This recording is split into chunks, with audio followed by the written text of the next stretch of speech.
it. Hi, we're the Citarella family. I'm Debbie.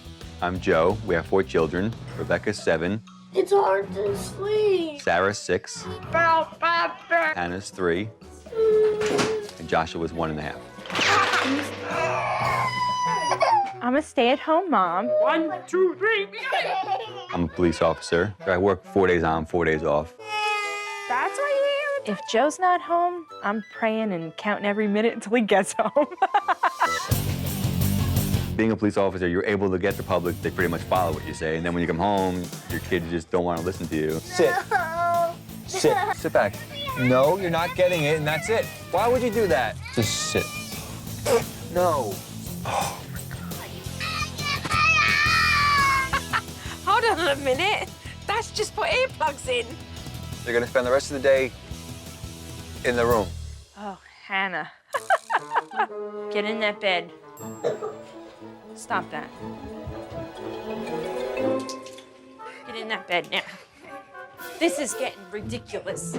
There was a few times with Hannah, we were out of the store and we were shopping, and I turned around and she was actually putting a pair of sunglasses in her pocketbook that she bought into the store. Here, your husband's a cop. It's a little embarrassing that, you know, your child's stealing.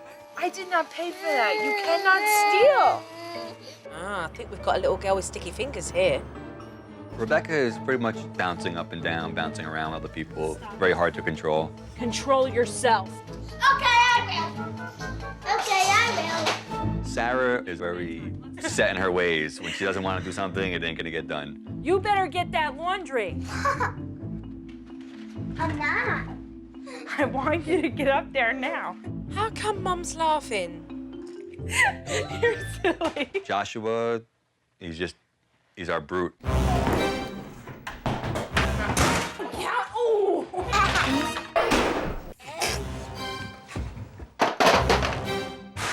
Whoa.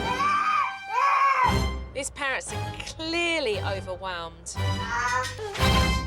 The kids pretty much just run a 3-ring circus around me. I'm not smiling. Get in that bed now. I'm not kidding. I'm not smiling. Yes, you are. Oh, this is a joke. Get in that bed. Supernanny, we need your help. I just don't know what to do anymore. It's not fun anymore. This is our last resort. We have no other way to go. This family's in a right pickle. I'm on my way.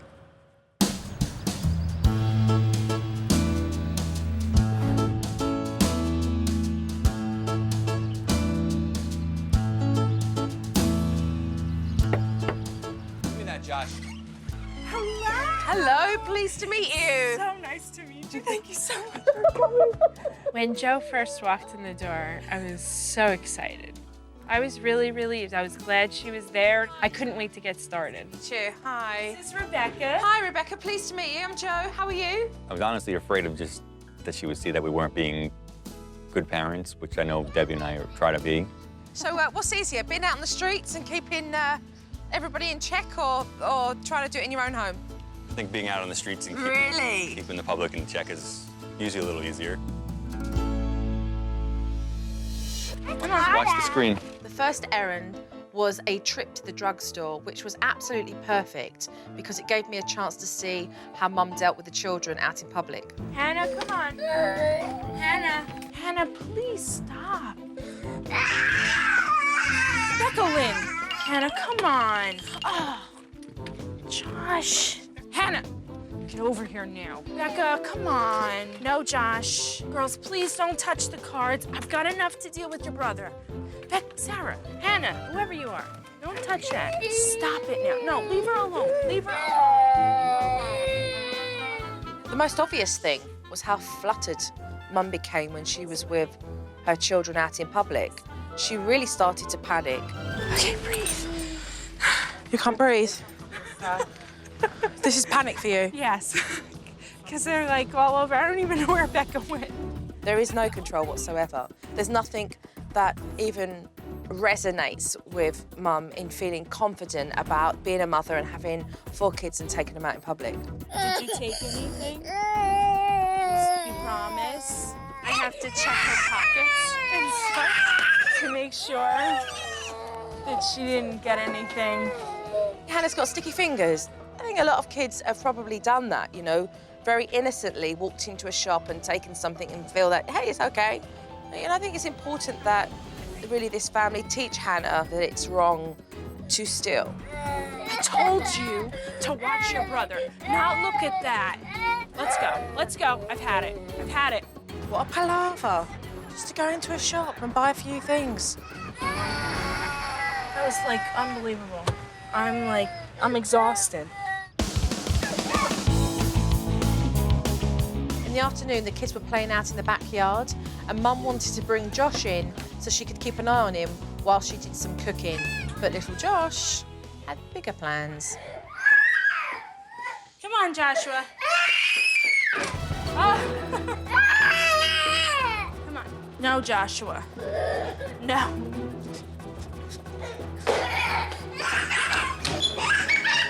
Come on. I'm gonna get Joshua. I get you. She's given him very strict direction. Come to Mummy, we want to go upstairs. She starts to laugh. And then she plays peekaboo with him and she starts to run around the table. It's like, how does he take her seriously? Quite frankly, I've never seen a mum laugh so hysterically over her kid's bad behaviour. She obviously deals with it like this when she becomes overwhelmed.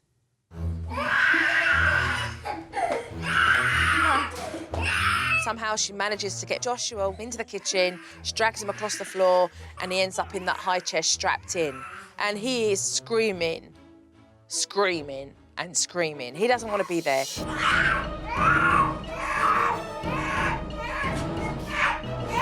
Mum needs to keep an eye on the little one, but at the same time, she needs to give him some space so that he can play and have some fun. Otherwise, he'll get bored and make a fuss.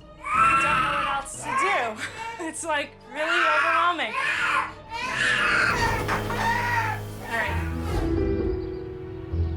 Later that afternoon, the kids were still playing in the backyard, which gave me an opportunity to talk to Mum about the challenges that she has to deal with. You know, 4 kids, do you find that overwhelming? I do. You know, I'm the youngest of 5. I never had somebody to care for. And my husband also was the youngest of 3, and he never had to care for anybody, so we just don't know what to do. I do have to tell you, Joe, it's very embarrassing. I used to have a quiet, wonderful, happy, do a bunch of things kind of house, and I don't. And I guess that's why I feel like I'm on the outside looking in, because it's not what it used to be.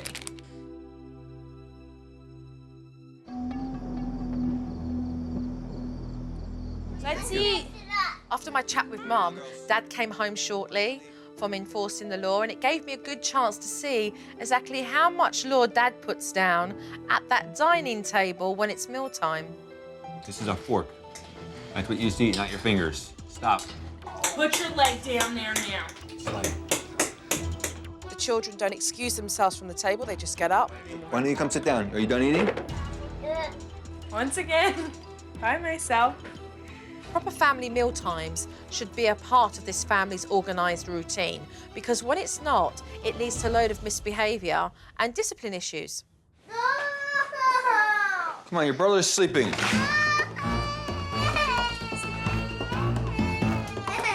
Stop. Stop. Stop.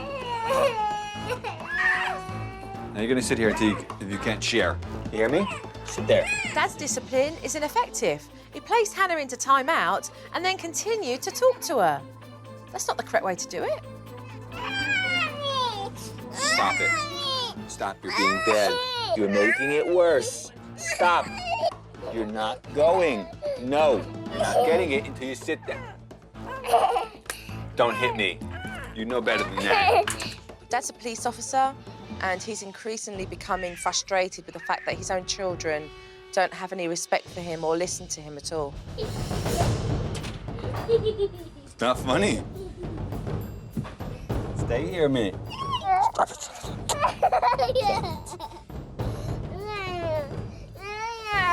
The reason why the kids don't listen to Dad is because when he puts them into timeout, he continues to have a conversation with them.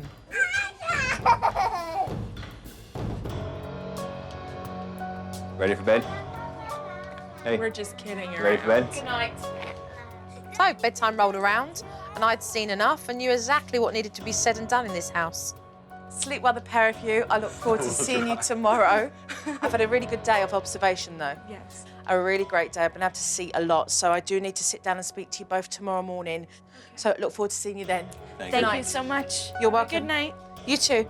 They have called me in to help them, but I hope they realise that I'm not coming with a bag of fairy dust. It's going to take a lot of commitment to change things in this house, so I hope they're ready, because I'm going to be kicking it up a notch. It's well needed. We're in big trouble. Wait a second, let me rephrase that. I'm in big trouble.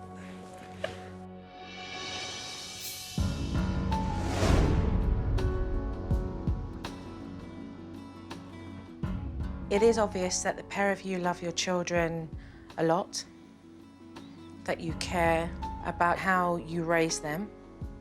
But the irony in this situation is that, Joe, you spend time on the streets reinforcing the law, and yet in your own home, that's not being reinforced.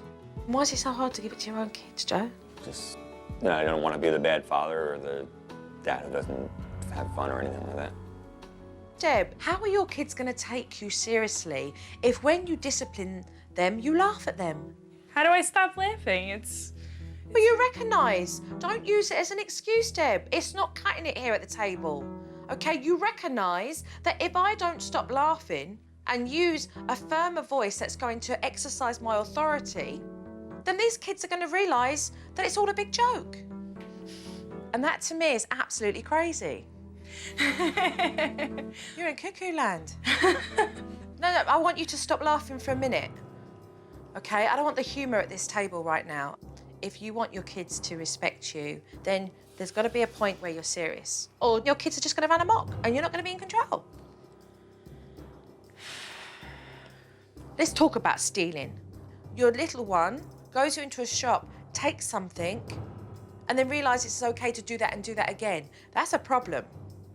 We pay for things. At home, it's ours. But you haven't said that. And Joe, you're a cop and you've got your own kids stealing. If anything, I'd have thought it would have come from you first. Where's the consequence? I don't know. Earplugs, Joe. I use them on occasion. Shut yourself off. I don't know, I get a lot of headaches from the noise, and that's why I put the earplugs in. I would like to see no earplugs anymore. As the father of this house, you have a chance to be a very encouraging, supportive, loving father. But at the moment, I think I'm staring at somebody who thinks they can't do it. Am I right? Pretty much. But I know you can do it. Because if you couldn't, you won't be doing the job you're doing now. just overwhelming. So we deal with it or we don't deal with it? I deal with it. We try or do we change We this? change. Because I don't do try. Okay, well, let's get some work going. Let's go.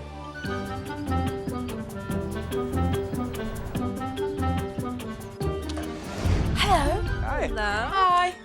Hi. One concern I've got is that there's no structure, so I want to be able to go in and first put a routine in this household from the time the kids wake up to the time they go to bed. Deborah, you come over here because you're going to do the writing. He's better off doing the writing. Deb obviously had issues with me creating a new routine for her family because she fought me on every detail. Joe's sleeping. Yeah. What's the big deal about the kids being still in bed? What's the thing Well, there? they stay asleep. Nobody gets up then until 8:45, is that right? 8:45? 9 o'clock. Right, that's too late.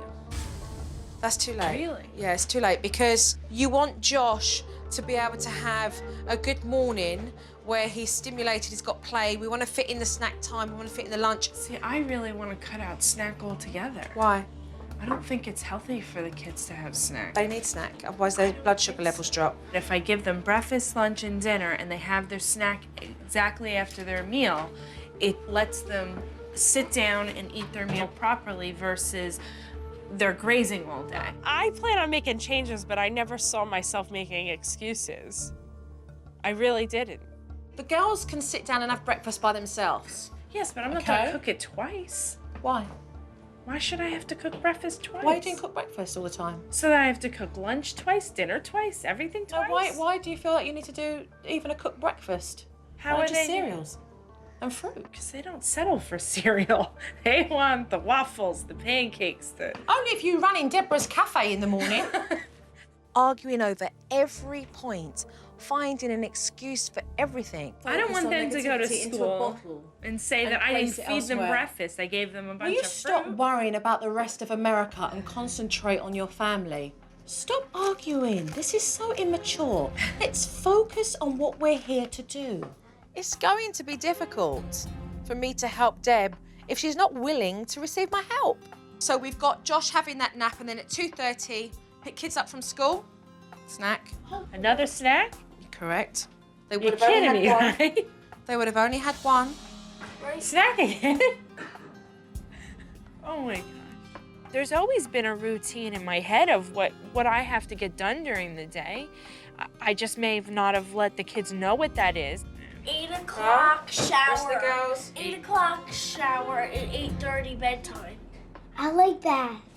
The kids are in bed. Hey, just do what you want. Mom. I don't think the issue is snacks, cooking, or getting up early. I think it's Deb not wanting to take direction. She's still fighting on every level. Even Dad's noticed. All right, let's have that up.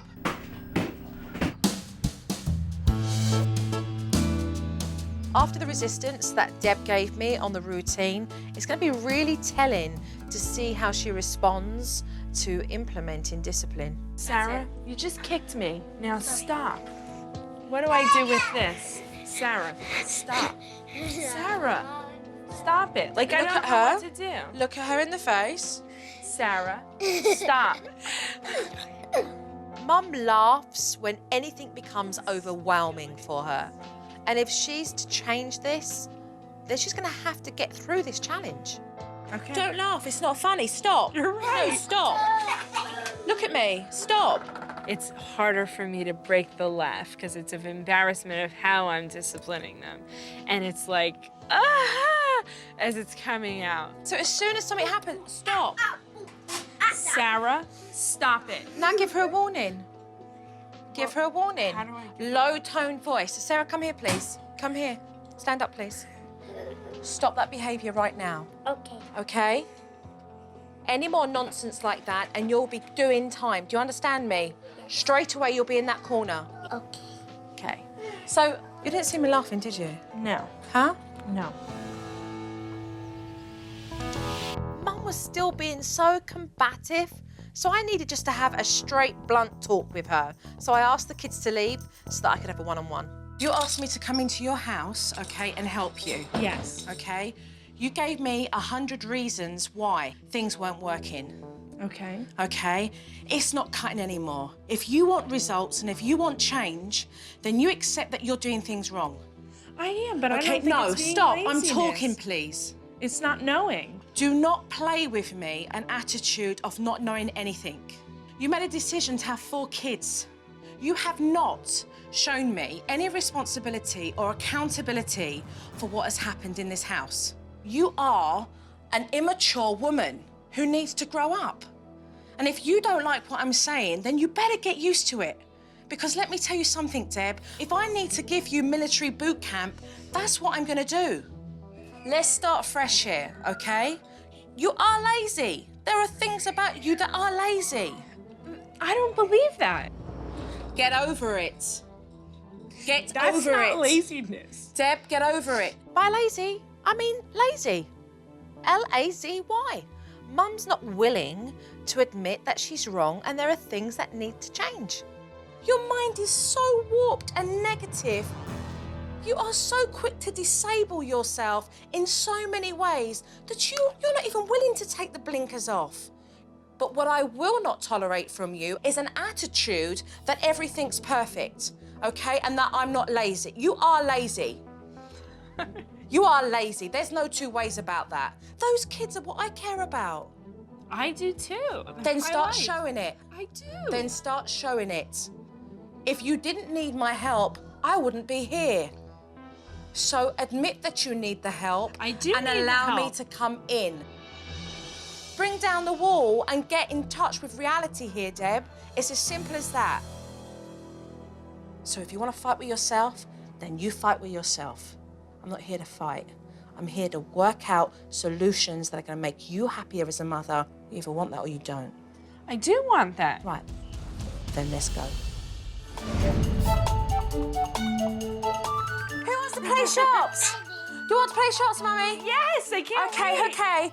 After a stiff talk with Deb, I was pleased to see that she was on board because we had to teach Hannah all about stealing and how wrong it was. So this is our supermarket. Okay, so where do our tins go in the supermarket? Up there. As soon as we started to improvise, I could see that Deb's attitude started to change. So I think the stiff talk did some good, and now we can start to make some real progress. And innocently, she feels like she can just take it and it's okay. But we need to teach her that it's wrong to do that. And we're going to do that by teaching her exactly what we do in the real world, in the adult world, and how we pay for things. Hannah was the shopper, and I was the cashier, and Joe was the shop owner. We gave Hannah some money and a little basket so she could put some food in it and take it to the cashier. We have a tomato. Hannah was a little confused at first. Excuse me, we need to pay for these first. Excuse me, did you throw something in there that we didn't pay for? Strawberry. Apple. My word, excuse me, We madam. need to pay for the apple first. Yeah. Excuse me, shall I call the manager? That's stealing. That is stealing. We had to set a firm example, but one that would be fun so that she would remember and know that stealing is wrong. Are you going to pay for it? Yeah. All right, okay.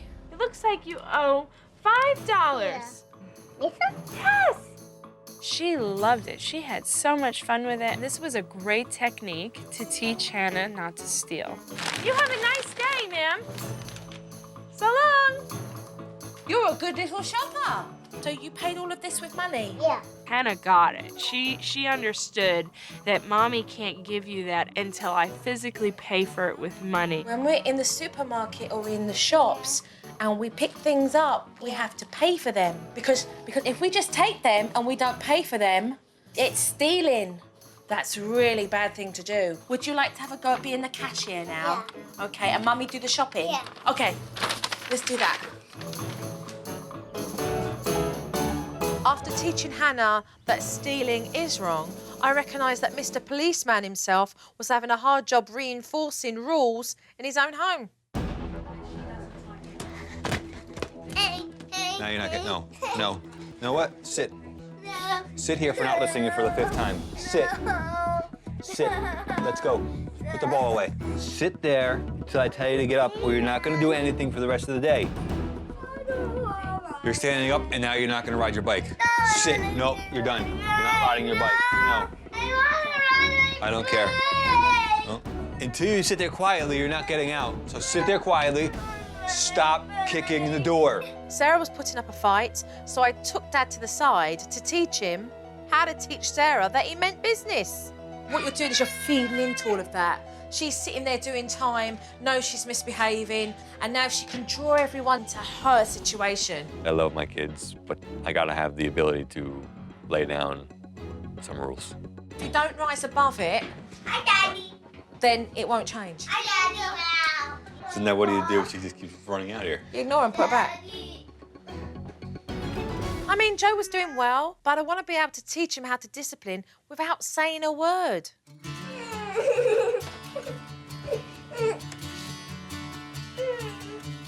Kind of the hardest part is just sticking with the discipline thing and trying to get them to stay in the corner and not get too frustrated and give up on it.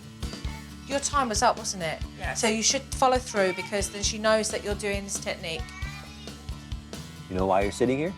Because I do that. Dad is learning how to stand up for himself and discipline correctly. And the more he follows through and is consistent, the more his kids are going to start to listen to him and respect him.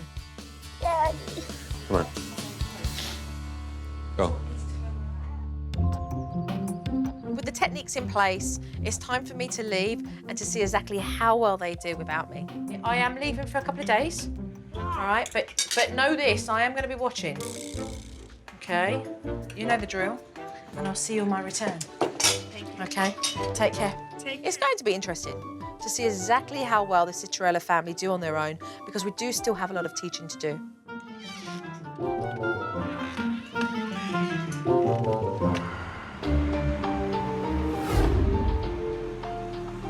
After a few days without me, I'm really excited to see how well they've done with the kids. Hello. Hello. So, who's ready to take a look at some of this footage?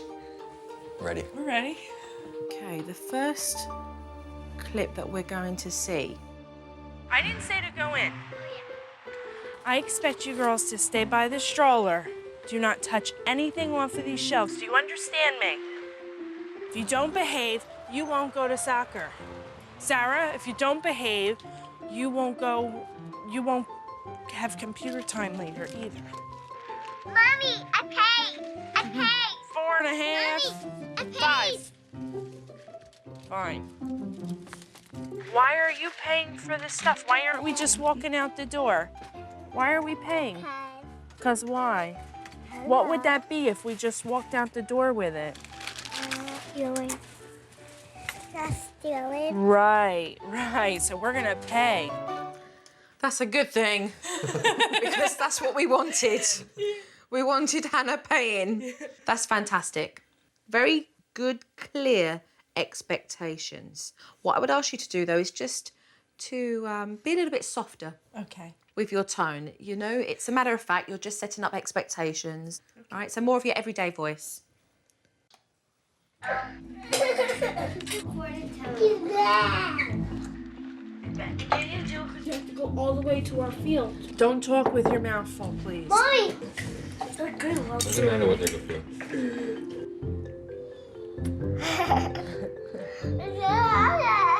Finish it. Don't spit it out.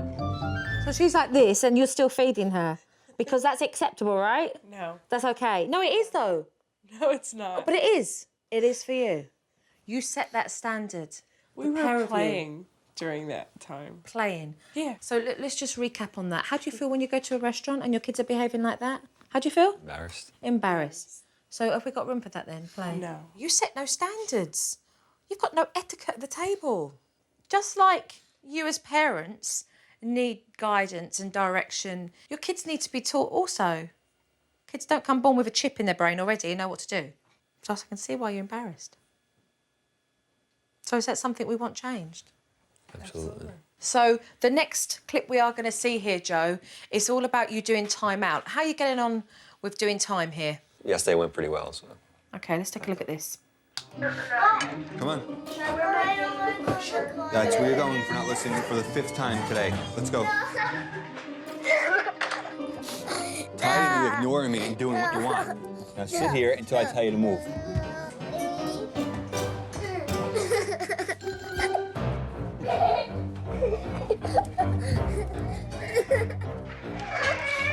Coming. No, you're staying there for being fresh. You lost it. It's not funny. At all. Stop it. I don't want to focus on my pants. Sit on your butt the way you're supposed to sit. What do you see? When you watch this, Joe, what do you see? I might have talked to her too much while she was there. Yeah, that's right. Yeah. Which means you're not doing the technique properly. Right. You have a wonderful family, and I've seen some really good stuff here. There are things that do need to be polished up in here, okay? And I don't want to leave until they are polished up. Are we happy to do that? Absolutely. Okay. Are we ready to just embrace life and recognise that we're here and our family come first? Yes. Yeah, okay, let's do that then. The first item of business was to turn the tables completely around on Dad, so that when we went out on a car trip, I would break out my own earplugs.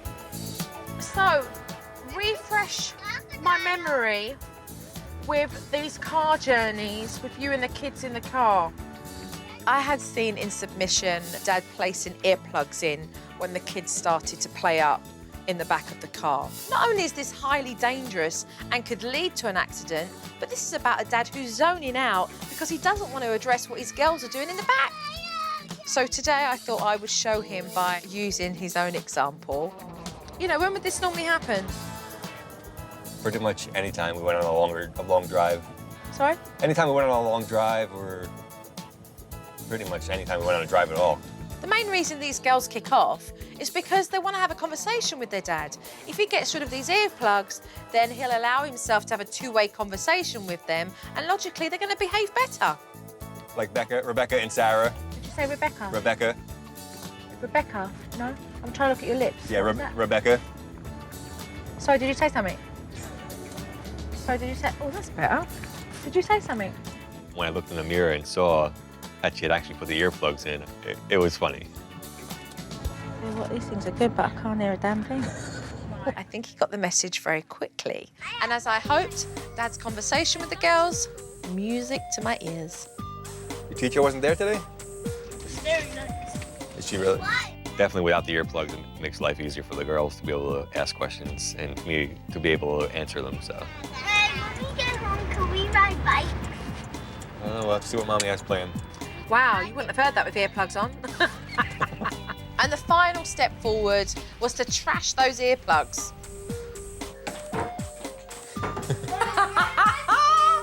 Let's just hope that's the last of the earplugs that we'll see again. After teaching Dad to be more hands-on with the kids, it was time to give this family a test.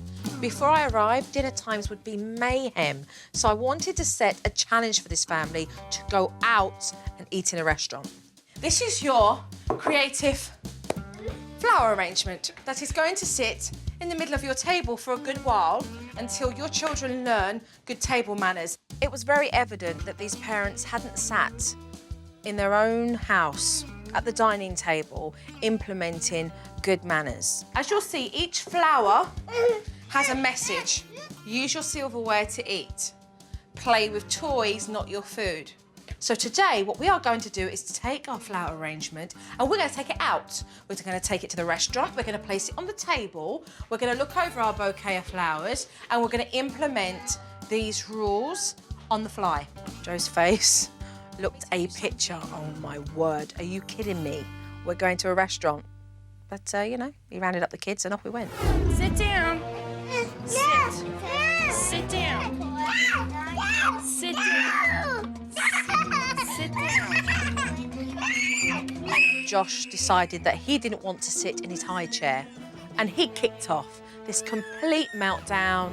And I thought, well, you know what, we're staying here. He's having a temper tantrum because you're telling him to do it. But you know that he peaks and then he lets go. I've seen this 100 times before. You just keep with it and then the child realises. Down and behave. This is all my fault. I'm his mother, and I felt responsible for his meltdown. Sit down.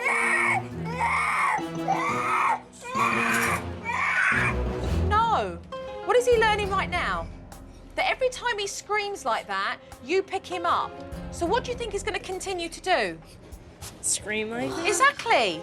For some parents, it can be highly embarrassing when you're in a restaurant and your kid is screaming down the house. But if you don't learn to stick with it and push through, then you'll never go out to a restaurant and enjoy yourself. Now he knows he's got to scream for double the time before you hold him again. Instead of following through, you did the easier thing, and that was to hold him. You just think it's never going to end and nothing's going to work, and at that point you want to just get up and leave and, you know, just go home and eat.